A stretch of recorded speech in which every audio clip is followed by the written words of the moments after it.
Hello students, welcome to Swami Vivekanand Institute. My name is Shaheen and in this lecture video, we are covering the last and the most important topic, that is international budgeting, international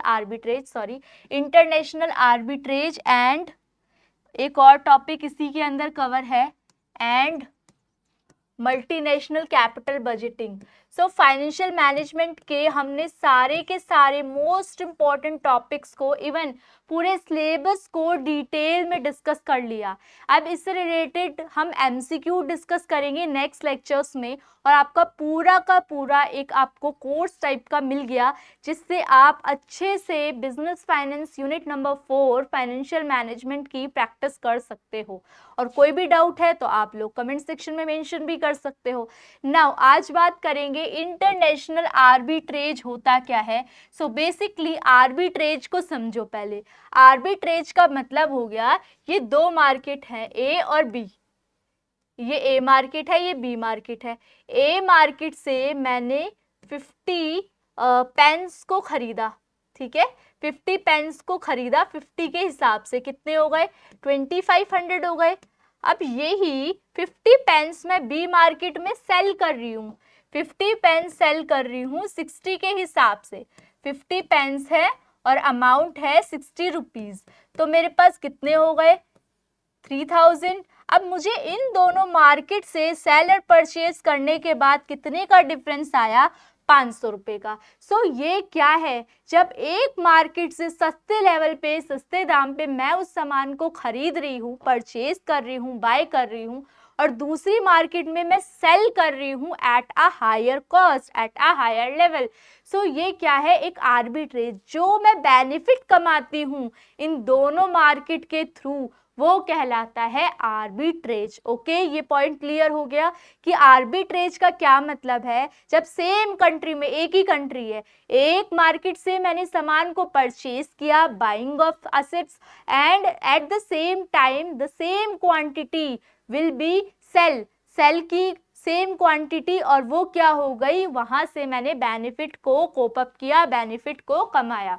now अब जब ये arbitrage nation के level पे country को cross करती है, जब दो कंट्री हो जाती है, डिफरेंट कंट्री, ये कंट्री इंडिया और ये कंट्री अमेरिका, ठीक है, जब इंडिया से कोई चीज परचेज की एट अ लोअर लेवल और वही चीज अमेरिका को सेल कर दी एट अ हाई लेवल, तो ये जो आपका फ्लक्चुएशंस आता है, सो ये किसकी वजह से होता है, आर्बिट्रेज की वजह से, और ये होता है आपका प्राइसिंग डिफरेंशियल की वजह से।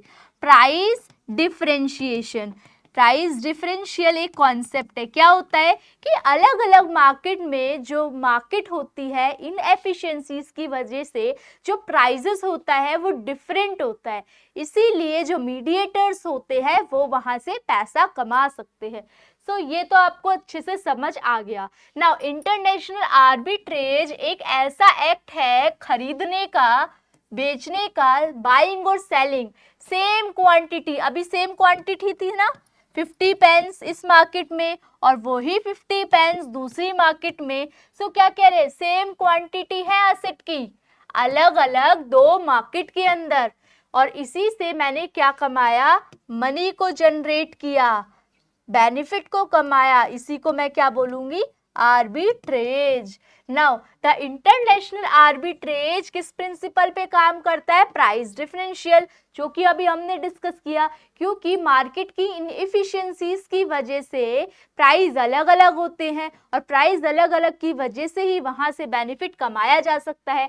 अगर प्राइस सेम हो तो क्या आर्बिट्रेज पॉसिबल है, no, arbitrage cannot be possible if price on different country will remain the same रहेंगे तो फिर प्राइसिंग का क्या वो फर्क पड़ेगा। now international arbitrage entails a trader buying a security from a market, एक मार्केट से सिक्योरिटी को बाई किया एट अ लोअर प्राइस, कम पैसों में, और उसको सेल कर दिया दूसरी मार्केट के अंदर एट अ हाई रेट। तो यहाँ पे रिस्कलेस गेन आ गया, फायदा तो हुआ और रिस्क भी कुछ नहीं हुआ। अगर आपको फायदा दिखता है तो आप सेल करो, अदरवाइज वो अपने पास गेन करके रखो, मतलब ऑक्यूपाई करके रखो। In if both the markets are in the same country, अगर दोनों मार्केट एक ही कंट्री में है तो इसको हम कहेंगे आर्बिट्रेज, सिंपल आर्बिट्रेज। लेकिन अगर कंट्री अलग अलग है, एक दूसरी कंट्री है, दूसरी कंट्री है, तो उस केस के अंदर ये इंटरनेशनल आर्बिट्रेज कहलाता है। बट एज पर international arbitrage definition, both the markets should be in different countries. Now international arbitrage opportunities, जो international arbitrage की opportunities है, are not very common नहीं है इस प्राइस डिफरेंशिएशन। अगर प्राइस का जो फर्क है वो एक इक्विलिब्रियम स्टेज पे पहुंचता है, जो आपके डिमांड और सप्लाई एक इक्विलिब्रियम लेवल पे पहुंचते हैं, तो वहां से जो आपके प्राइस की फ्लक्चुएशन, प्राइस जो फ्लक्चुएशन हो रहा है, प्राइस में जो चांसेस आ रहे हैं फ्लक्चुएशन, वो क्या हो जाएंगे, डिडक्ट हो जाएंगे, रिड्यूस हो जाएंगे। और प्राइस फ्लक्चुएट नहीं करेगा तो आर्बिट्रेज की तो पॉसिबिलिटी खत्म हो जाएगी। There is equilibrium in price, equilibrium in the market, there is no space for international arbitrage, और आर्बिट्रेज की कोई गुंजाइश ही नहीं बचेगी। नाउ द नेक्स्ट वन, अब यहाँ पे हम टाइप्स देखते हैं इंटरनेशनल आर्बिट्रेज की। सबसे पहला covered interest arbitrage. Covered interest arbitrage क्या है? व्हेन अ ट्रेडर जब फॉरवर्ड कॉन्ट्रैक्ट को यूज करता है हैज करने के लिए, हमने फॉरवर्ड और फ्यूचर कॉन्ट्रैक्ट तो पढ़ा था, तो उसको जब यूज करता है, आप लोग डिटेल में देखना, फॉरेन एक्सचेंज मार्केट वाली जो वीडियो है उसके अंदर बहुत डिटेल में आपको फॉरवर्ड मार्केट, फ्यूचर मार्केट, इनके बीच में डिफरेंस, इनके बीच में सिमिलैरिटीज सब डिस्कस कर रखा है। तो जब फॉरवर्ड मार्केट को लेते हैं, फॉरवर्ड मार्केट को हम रिस्क को कोप अप करने के लिए लेते हैं हायर यील्ड पे, ज्यादा अमाउंट पे, करेंसी पे, तो इसको क्या बोलते हैं? कवर्ड इंटरेस्ट आर्बिट्रेज बोलते हैं। और कवर्ड इंटरेस्ट आर्बिट्रेज में जो वर्ड कवर है, इसका क्या मतलब है? हैज करना, हैज अगेंस्ट फ्लक्चुएशंस। ये जो फ्लक्चुएशंस हो रही है ना मार्केट के अंदर, और जो इन फ्लक्चुएशंस की वजह से जो आर्बिट्रेज हो रहा है, तो इनको आर्बिट्रेज को क्या करना? मिनिमाइज करना, कम करना, ठीक है, फ्लक्चुएशंस को कम करना इन द एक्सचेंज रेट। और इंटरेस्ट आर्बिट्रेज का क्या मतलब है? आर्बिट्रेज जो फायदा उठा रहा है, means to take advantage of an interest rate differential. तो इंटरेस्ट रेट से जो हम डिफरेंस की वजह से जो पैसा कमा रहे हैं, उसको बोला जाएगा covered interest arbitrage. Now 2 point arbitrage का क्या मतलब है? बहुत सिंपल सा है। 2 point arbitrage simple trading technique, जहां पे एक ट्रेडर सिक्योरिटीज को क्या कर रहा है? परचेज कर रहा है एक मार्केट से, सेल कर रहा है दूसरे मार्केट में, जो कि ज्योग्राफिकल डिफरेंट मार्केट है, मतलब ज्योग्राफी के बेसिस पे डिफरेंट है। एक मार्केट लोअर लेवल पे खरीद लिया, दूसरे मार्केट में बेच दिया, किसके बेसिस पे? ज्योग्राफिकल मार्केट के बेसिस पे। तो इसको बोला गया 2 point arbitrage. According to the dominant economic theory, the exchange rate of a currency should be same all across the world. अच्छा, यहाँ पे एक थ्योरी की बात हो रही है, economic theory, dominant economic theory के हिसाब से एक्सचेंज रेट है करेंसी का, वो क्या होना चाहिए? हर जगह सेम रहना चाहिए, तब क्या होगी? वो थ्योरी पॉसिबल होगी। करेंसी में फ्लक्चुएशन नहीं होनी चाहिए, लेकिन ऐसा क्या होता है क्या? करेंसी फ्लक्चुएट तो करती है ना। ट्रायंगुलर आर्बिट्रेज का मतलब वो 2 पॉइंट था, एक कंट्री से खरीदा, दूसरे कंट्री को बेच दिया। यहाँ पे क्या है? 3 कंट्री है, ए ने बी से परचेज किया, बी ने सी से, सी ने फिर दोबारा ए से। क्या बोला गया? एग्जाम्पल देखो इसका, यहाँ पे एक एग्जाम्पल है। पहले एग्जाम्पल से पहले ट्रायंगुलर आर्बिट्रेज को समझो। इसको 3 पॉइंट आर्बिट्रेज भी बोला जाता है, एडवांस वर्जन है 2 पॉइंट आर्बिट्रेज का। इट इन्वॉल्व, इसमें 3 करेंसी इन्वॉल्व होती है, 2 की बजाय 2 की, instead of 2 it will be 3। A triangular arbitrage opportunity arises when there is mismatch, exchange rate में मिसमैच होता है करेंसी के बीच में, 3 करेंसी के बीच में। इन अ 3 पॉइंट इंटरनेशनल आर्बिट्रेज, ट्रेलर क्या करता है? ट्रेडर बेच रहा है एक करेंसी को और खरीद ली उसने बी करेंसी, बी करेंसी को बेचा और खरीद ली सी करेंसी, और लास्ट में सी करेंसी को बेच दिया और खरीद ली फिर दोबारा से ए करेंसी। क्या कर रहा है? ए करेंसी मान लो इंडियन रुपीज है, ठीक है, B currency, B country currency समझ लो डॉलर है, और सी करेंसी समझ लो यूरो है। तो क्या कर रहा है, पहले इंडियन रुपीस से कन्वर्ट किया डॉलर रुपीस में, इंडियन रुपीस को बेच दिया, डॉलर खरीद लिया, फिर डॉलर को बेच दिया, यूरो खरीद लिया, और फिर यूरो को बेचकर इंडियन रुपीस खरीदा। अब वहां से जो फ्लक्चुएशन होगी प्राइसेस की खरीदने बेचने से, वो ही इसका आर्बिट्रेज कहलाएगी। लेकिन यहाँ पे 3 पॉइंट इंपॉर्टेंट होते हैं। Now the next one is, next topic, ये टॉपिक है आपका, वो है मल्टीनेशनल कैपिटल बजटिंग। देखो हम लोगों ने कैपिटल बजटिंग, जो कैपिटल बजटिंग था वो चैप्टर बहुत ही डिटेल में डिस्कस किया है, एक पूरा लेक्चर लिया है उसका, 45-47 मिनट्स का लिया है, उसमें कैपिटल बजटिंग की बहुत डिटेल में डिस्कशन है। तो यहाँ पे मल्टीनेशनल, जब ये इंटरनेशनल लेवल पे हो जाते हैं तो इसको क्या कहते हैं हम, multinational capital budgeting. Multinational capital budgeting MCB is the decision making process, एक ऐसा डिसीजन लेना वेयर इन फाइनेंशियल मैनेजर को इवेल्युएट करना पड़ता है लॉन्ग टर्म प्रोजेक्ट्स को, लॉन्ग टर्म प्रोजेक्ट्स को एनालाइज करता है, लेकिन लॉन्ग टर्म इन्वेस्टमेंट्स करने के बारे में सोचता है, एक ऐसा डिसीजन लेता है डिफरेंट डिफरेंट पॉइंट्स को एनालाइज करके, डिफरेंट डिफरेंट मेथड्स को एनालाइज करके, कि जो उसकी कंट्री के लिए, जो उसकी कंपनी के लिए, जो उसकी कंपनी के लिए बेनिफिशियल हो, जहाँ पे उसकी कॉस्ट मिनिमम हो सके और रिटर्न उसको मैक्सिमम मिल सके। सो जब ये इंटरनेशनल लेवल पे हो जाता है तो इसको मल्टीनेशनल कैपिटल बजटिंग कहते हैं।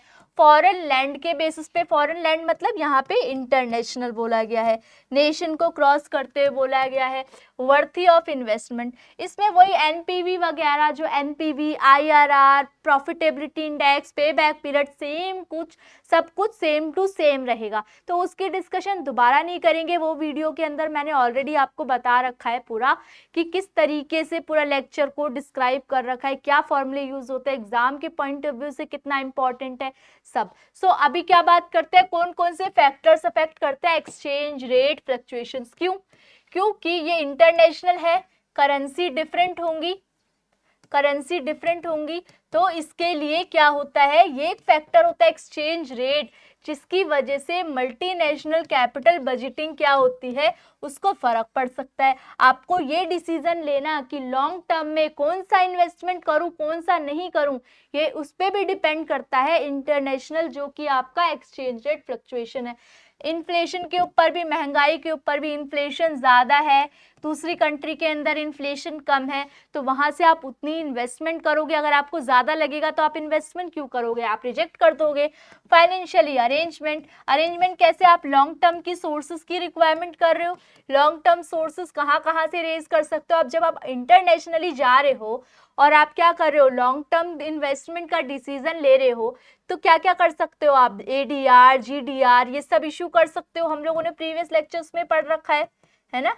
यूरो बॉन्ड्स वगैरह भी इन्वेस्टमेंट कर सकते हो, और इनको किसके बेसिस पे एनालाइज करोगे, NPV, IRR, या आप अगर कोई असेट की परचेज भी कर रहे हो, इवन असेट का भी परचेज कर रहे हो, तो भी आप एनालाइज करोगे NPV, IRR के बेसिस पे। ब्लॉक्ड फंड, ऐसा भी हो सकता है कि आप फंड्स को ब्लॉक करो, तो भी ये कहीं ना कहीं मल्टीनेशनल कैपिटल बजटिंग पे फर्क करेगा। अनसर्टेन सैल्वेज वैल्यू, मतलब जो लास्ट में बची खुची वैल्यू होती है उसका कितना फर्क पड़ेगा। कैश फ्लो कितना आ रहा है, अगर तो आपका इनफ्लो बहुत अच्छा है, कैश का इनफ्लो बहुत अच्छा है, तो कैपिटल बजटिंग पे ये एनी हाउ इम्पैक्ट डालेगा, क्योंकि कैपिटल बजटिंग उससे इन्फ्लुएंस होएगी। और अगर तो इनफ्लो अच्छा नहीं है तो आप क्या कर सकते हो, लॉन्ग टर्म इन्वेस्टमेंट के लिए मल्टीनेशनल कैपिटल बजटिंग पे तो नहीं जाओगे, ठीक है ना। रियल ऑप्शंस, और भी कौन कौन से ऑप्शंस है, इसको भी क्या करना, एनालाइज करना मैनेजर का काम होता है।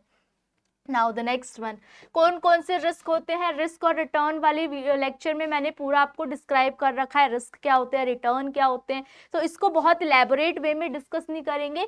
ये 4 टाइप के रिस्क को इन्होंने मल्टीनेशनल कैपिटल बजटिंग के अंदर डिस्कस कर रखा है। दैट इज पॉलिटिकल रिस्क, जो कि अलग अलग कंट्री की पॉलिटिक्स होती रहती है, अलग अलग कंट्री चेंज होती है, गवर्नमेंट, उसके बेसिस पे। इकोनॉमिकली रिस्क, मतलब हर कंट्री का अपना करेंसी का लेवल है, अपनी फ्लक्चुएशंस अलग है, एक्सचेंज रेट का मीडियम अलग है ना, एक कंट्री को करेंसी को चेंज करता है दूसरी कंट्री की करेंसी में, पॉवर्टी रेट अलग है, इलिटरेसी रेट अलग है, तो उसके बेसिस पे इकोनॉमिकल रिस्क होता है। फाइनेंशियल रिस्क मनी की टर्म्स में long term sources, short term sources, और मार्केट रिस्क ये डिपेंड करता है डिमांड और सप्लाई फैक्टर्स पे, है ना, जो आपकी मार्केट रिस्क होती है, ये कितना है डिमांड और सप्लाई में फ्लक्चुएशंस।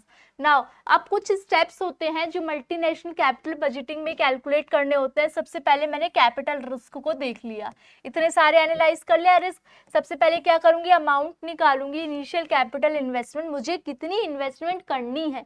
जैसे कि मान लो मैं 1 करोड़ की इन्वेस्टमेंट कर रही हूँ, एक असेट को परचेज कर रही हूँ, तो सबसे पहले मैंने क्या किया, अमाउंट कैलकुलेट कर ली। सेकेंड स्टेप में इस 1 करोड़ से, इस असेट से मुझे फ्यूचर में कितने पैसे आने वाले हैं डे टू डे। मान लो 50 लाख आएंगे एक बार, फिर आएंगे 40 लाख, फिर आएंगे 10 लाख, फिर आएंगे 30 लाख। तो ये क्या हो गए, अंदाजा लगाया, एक एस्टिमेशन किया, फ्यूचर कैश फ्लो की एस्टिमेशन, कंप्यूट किया एक्सपेक्टेड कितना कैश फ्लो हो सकता है प्रोजेक्ट से फ्यूचर में। ना the third one is determine the appropriate discount rate. अब इसको डिस्काउंट रेट से इंटू करोगे, क्यों, क्योंकि ये 50 लाख दिखने में तो 50 लाख है, लेकिन उस 50 लाख की एक्चुअल में वैल्यू क्या है।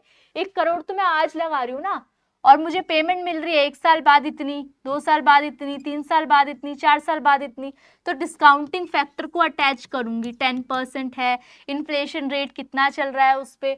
उसके बाद fourth point is apply suitable capital budgeting techniques, जो कि डिफरेंट है ना, एनपीवी मेथड, आईआरआर, ठीक है, एआरआर। वैसे तो बेसिकली हम कौन सी डिस्काउंटेड टेक्निक्स ही यूज करते हैं, प्रॉफिटेबिलिटी इंडेक्स, और यहाँ पे क्या हो सकता है, पे बैक पीरियड।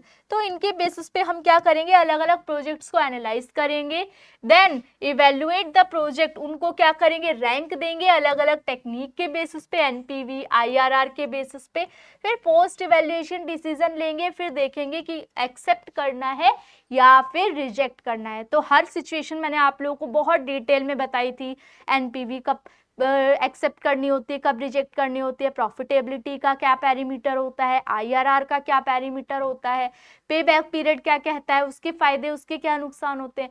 तो ये सब हमने बहुत ही इलेबोरेट वे में डिस्कस किया है। आप लोग एक एक लेक्चर को बहुत अच्छे से गो थ्रू करो, ताकि आप लोगों को एक भी पॉइंट मिसअप ना हो। फिर भी कोई डाउट बचता है तो आप लोग कमेंट सेक्शन में मेंशन करो, आप लोगों को उन डाउट्स का रिवर्ट टाइमली मिल जाएगा। ओके, आप लोगों से नेक्स्ट लेक्चर वीडियो में मिलते हैं। Thank you for watching.